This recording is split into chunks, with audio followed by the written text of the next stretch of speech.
City volunteers work with social services in Yangon, Myanmar to provide relief for the poor. In Tokyo, Tzu Chi volunteers provided rice ball and winter clothing for the homeless in Japan. Welcome to DaAi Headlines. I'm Jenny Lee. Thank you for joining us. Tzu Chi Myanmar Liaison Office continued their relief program after the pandemic. This time, Tzu Chi collaborated with the Yangon Ministry of Social Welfare, distributing cooking oil and rice at a slum near Yangon City. Take a look.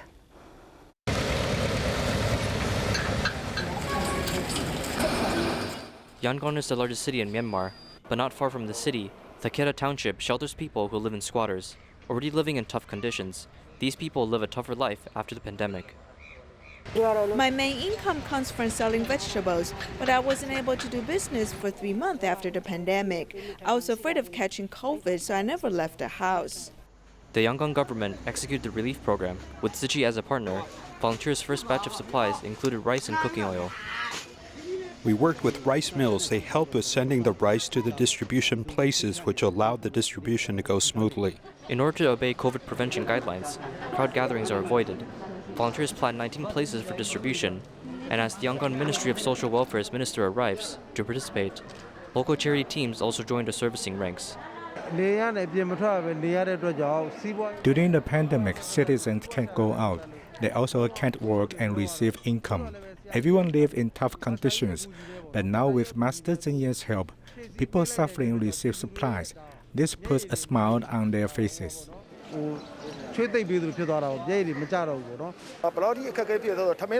Some families can't even eat a meal. I'm thankful to Tzu Chi for their rice, and I'm also glad that I can helping people of my own. Maya Yekwai's family is poor, but after receiving the rice today, her rice tank is immediately filled. The second wave of COVID has made our lives tough. Thank you, Tzu Chi, for the aid. With rice and oil, we may live. The 16 kilograms of rice is enough for my family for half a month. The pandemic has struck people living at the bottom of society as they go into tougher conditions, but at the same time, many people unite to help one another, hoping to overcome harsh times together. In Malaysia, the pandemic has surged again, forcing the government to implement various movement control orders. This has led the public to develop a condition known as the pandemic fatigue. In our following report, a doctor explains what is pandemic fatigue and how do we prevent it. In Malaysia, since the outbreak of the pandemic, the situation has been fluctuating. The number of confirmed cases in the beginning increased by the hundreds daily. However, with the combined effort of the local people, there was a period of time where most places have already controlled the spreading of the virus. In September, there was another outbreak yet again. For the past week, the number of confirmed cases risen by the thousands daily. Wanting to put an end to the pandemic while also stabilizing the economy, the Malaysian government has implemented various movement control orders during the pandemic. Due to the constant changes in the restrictions and the implementations of this movement control order, the locals have subconsciously developed a phenomenon known as the pandemic fatigue. Pandemic fatigue occurs when people who are forced to abide with the pandemic prevention measures portray symptoms such as unable to focus, having less appetite, sleep deprived, or getting angry or pressured easily. Humans are energy-based. If they're forced to comply with the government's protocol, they'll lose this energy, which will cause them to feel fatigue. Those who have long-term issues with their lives and solitary seniors are much more prone in developing pandemic fatigue.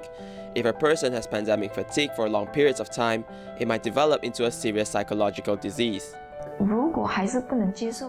If a person is still unable to accept and still not contented, this emotion of discontentment will slowly hurt ourselves. They'll be unhappy day by day, and when their emotion is at a low point, they'll feel helpless and hopeless. Slowly, these people will start to develop depression.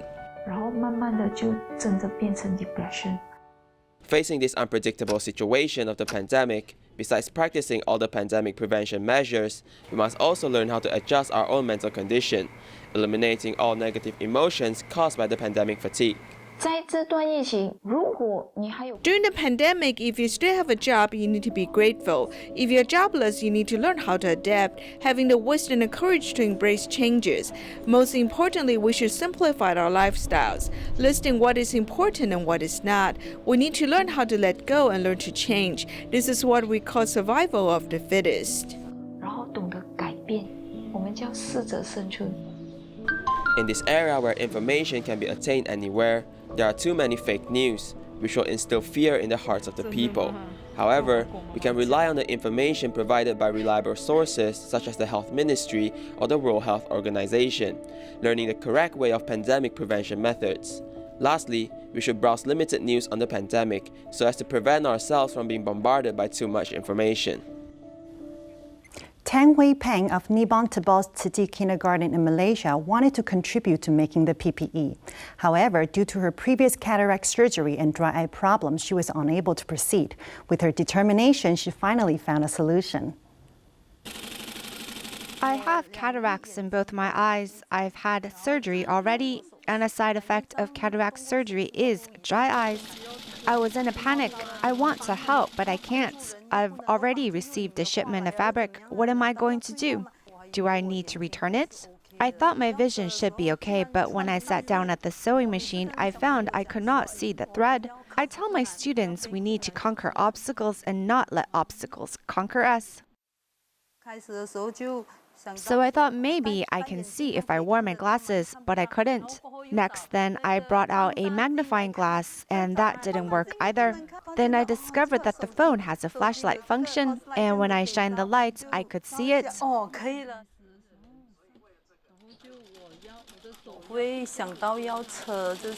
I wanted to sew PPEs because I'm just at home and unable to help. I feel bad in my heart, and if I helped sew the fabric together, my heart feels a bit broader because I'm doing my share to help. I wish the frontline medical staff all the best. Be brave and strong. We are all here supporting you 100%. If they need me, I am willing to sew more PPEs. As Malaysia's COVID situation intensifies, community resident Jenny Tammy Fan sews protective clothing after her work. This sewing machine used to provide her with a stable income, and now it helps to protect medical staff.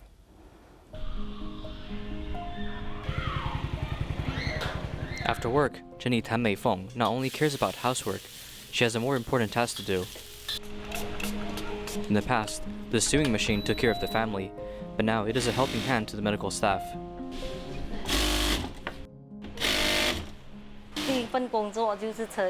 My first job was making clothes at home. I've been doing that until my children grew up. Then I went to work in the factory. As the working hours in the factory was long, therefore I could make more money.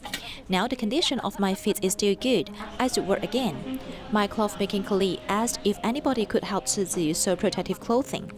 I have a sewing machine at home, and since the movement control order is in place, I agreed to help out.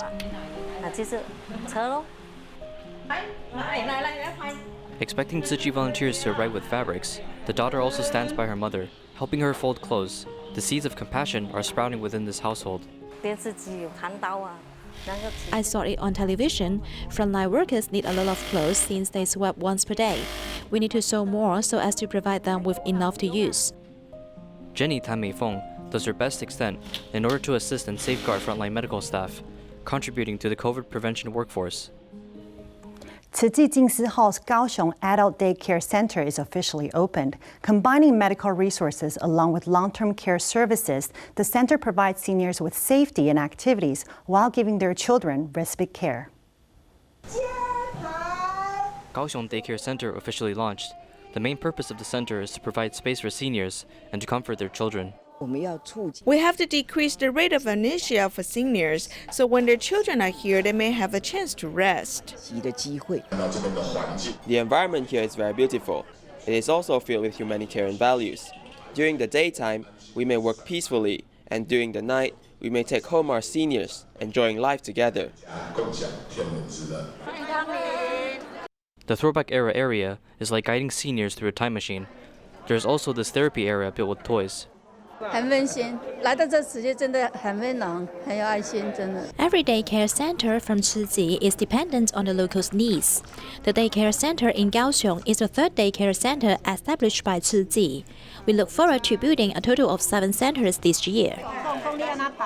Through a course training on making coffee, seniors are developing the ability to focus and memorize. The act of caring also gives benefit to our mentality. The power of focus represents love and care. A daycare center is operated like a second home, giving seniors utmost sincere care, hoping that they may enjoy their lives.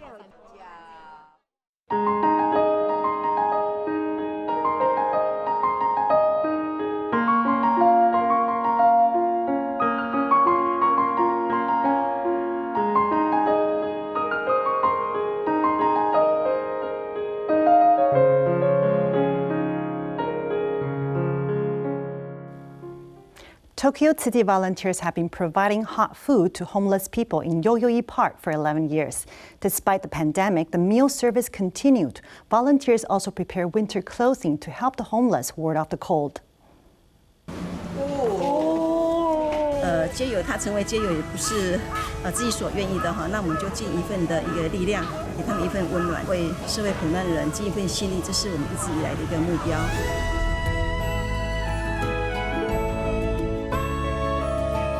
This warmth is being brought by Tzu Chi volunteers in Tokyo who have continued to provide this service for 11 years. Although there's a COVID epidemic this year, they've been distributing hot food twice a month. Love continues to be put into action. The only change is that curry rice for the homeless has been replaced with onigiri. It takes almost 2 hours to come here from my home, but I'm very happy. Because of my work in a hospital and my schedule makes it difficult for me to volunteer, but I still hope I have a chance to come next time. I saw the smiles of homeless people after they had a meal. This really impacted me, and now I'm very happy, and such happiness will make me very satisfied.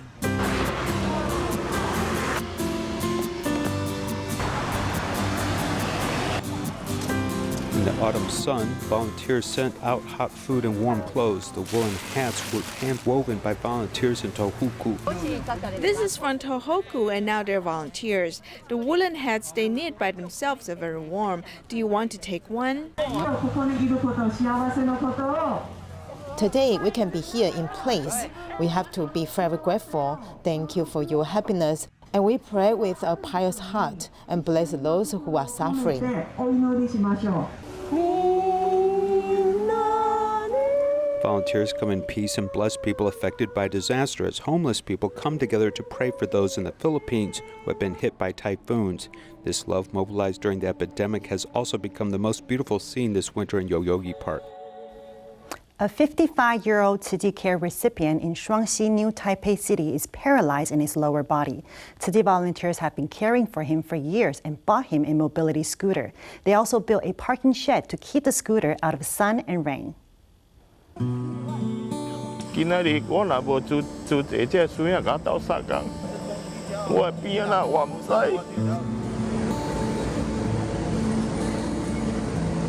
Driving an electric vehicle that a volunteer personally purchased for him, Mr. Lam has to go to Taipei Tzu Chi Hospital for follow-up visits, and this is his mode of transportation. He had this electric vehicle for a few years. This helps him go to Taipei Tzu Chi Hospital for follow-up. Traveling freely in this way makes him feel more at ease, and we also feel more at ease. Many years ago, a failed spinal surgery made him paralyzed in his lower body. He was once feeling very desperate. After Tzu Chi volunteers and team up began to offer care, he slowly changed. Recently, we help him make handrails so that he can move in and out, but not just sitting at home. This lets him come out slowly. Since he lives in Shuangxi's mountainous areas where it's rainy and humid, his electric vehicle often breaks down. Volunteers have helped him deal with electronic failures more than 7 times. His residence is relatively humid, and the electric vehicle continued to break down. Later, we found the reason and quickly set a roof on his pigsty, turning it into a shelter. A Tzu Chi brother paid for it himself and went to buy sheet metal and wooden boards and various building materials, and helped him build a parking shed to give his electric vehicle a parking space, which also keeps it out of the sun. Thank you, Tzu Chi brother, for doing this and spending time to help me repair the shed. Thanks. From physical and mental care to the arrangement of assistive device, volunteers are using love to remove obstacles so that he can go out the house more smoothly and every step of the way is safer and more assured. In Taichung, 87-year-old senior Zhen has been hospitalized with peritonitis several times this year. Her attending physician from Taichung Tzu Chi Hospital made a home visit to understand her condition. Here's the story. 87-year-old senior Zheng was hospitalized due to multiple peritonitis. She was weak and had to be nursed. Her attending physician specially visited her at home this afternoon.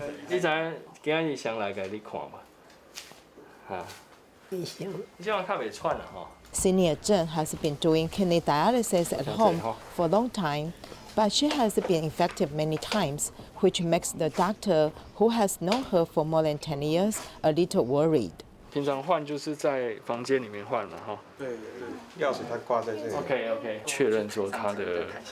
We need to confirm whether there are any difficulties in operating the dialysis process in her living environment, and whether there are any doubts that we can help her correct.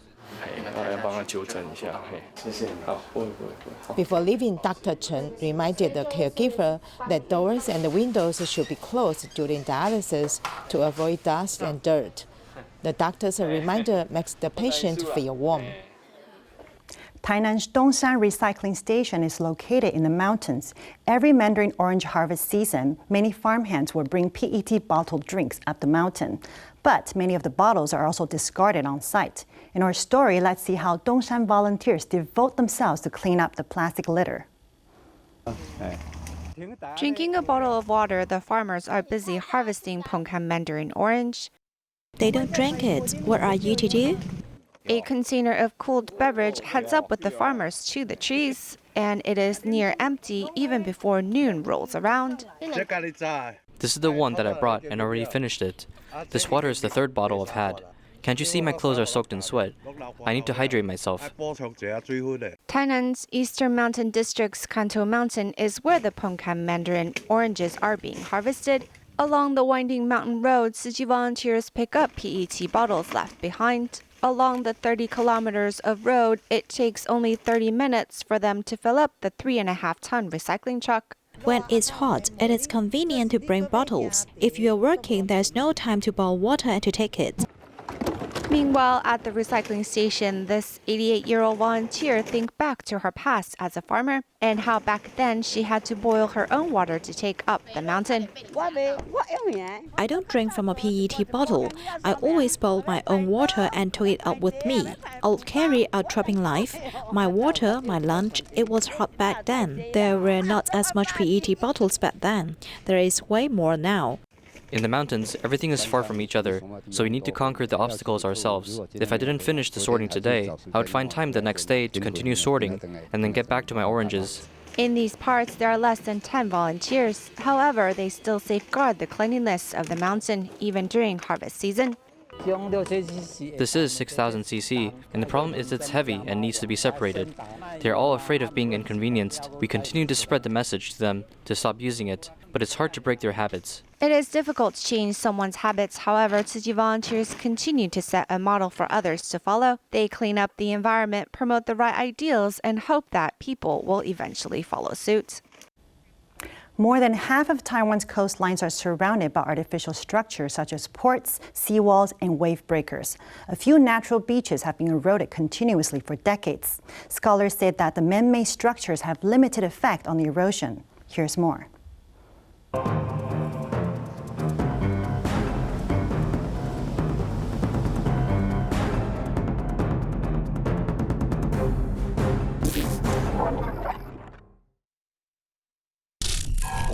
Hualien is second to Taidong in terms of coastline, with some saying it is the left side of the Pacific Ocean. However, the beautiful coast scenery has undergone tremendous changes in the past half-century. Here in Hualien, the Nanbing Park coastline has retreated as much as 200 meters. What is the reason behind this phenomena? The young woman in this yellowed photo on the beach in Yangon City in the 1970s is now a grandmother in her late 70s. Her son is Huang Jiarong, a writer and historian of Hualien. Through old photos, she recalls the beautiful coastline of the northern and southern coasts in the early years. From historical pictures, we can see that there used to be such a long sandy beach in the northern coast and even the southern coast of Hualien in the past. This photo is from the Japanese colonial era in 1945. We can see from this aerial photograph that the entire Hualien area, from Beiping and even Hualien Port to the current Huaren seawall, had a beach. Trucks filled with sand and gravel travel back and forth as sand is being transported from the east to the north has been underway for many years. Because of this, along with demand for leisure activities, has led Hualien Port to continuously expand for decades.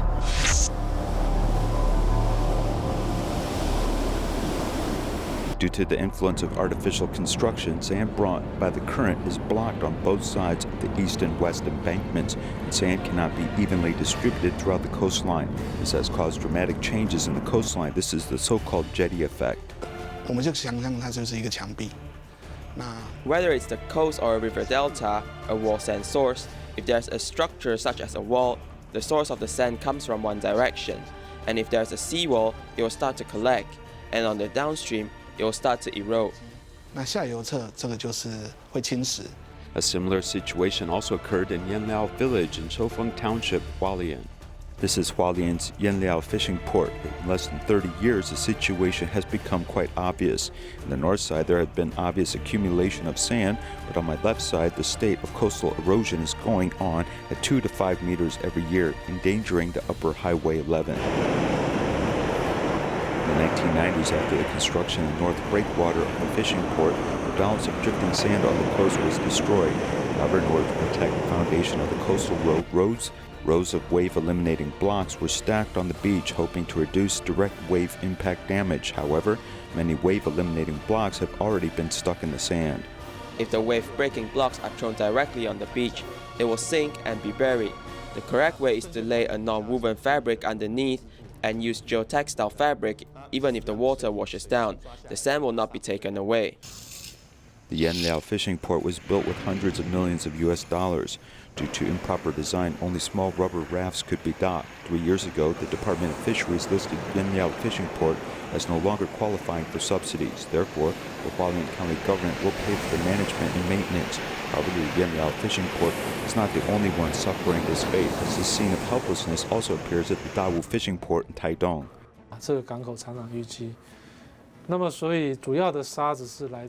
This port is often sealed up as sand comes from the north side. So now you'll find that to go to that place, Highway 9, once was a bit away from the coast, but now it really is adjacent to the coast.